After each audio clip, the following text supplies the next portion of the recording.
Well, if you own a home, chances are you have homeowners insurance to protect you when disaster strikes. But what if you rent? Do you still need insurance? The answer is yes. Consumer Reports explains how recent disasters have shown just how valuable renter's insurance can be, so you don't waste your money. When the deep freeze hit Texas in February, Amani El-Sawa was one of millions of people who lost power and suffered water damage when her frozen pipes burst. I was just so shocked because it was literally raining in my apartment.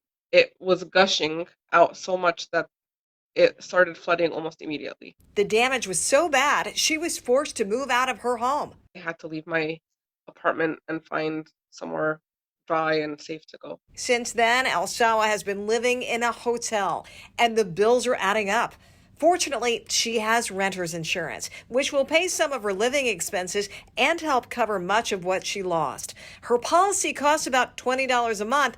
Money well spent, according to Consumer Reports. Renter's insurance can provide an important safety net if something happens. Aside from helping cover damage or theft of your property and reimbursement if you're forced to move out, insurance offers liability protection if someone is injured in your home. It can also cover some possessions when you're not home, like if something's stolen out of your car.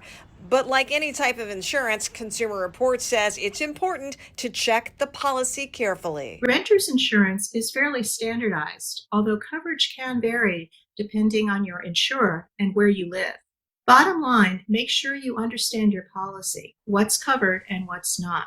Consumer Reports suggests getting several quotes to make sure the policy gives you what you need, whether that's a low deductible, additional coverage for your valuables, or like El-Sawa, a stay in a hotel if your apartment is damaged. You don't know when you're going to need it until you need it.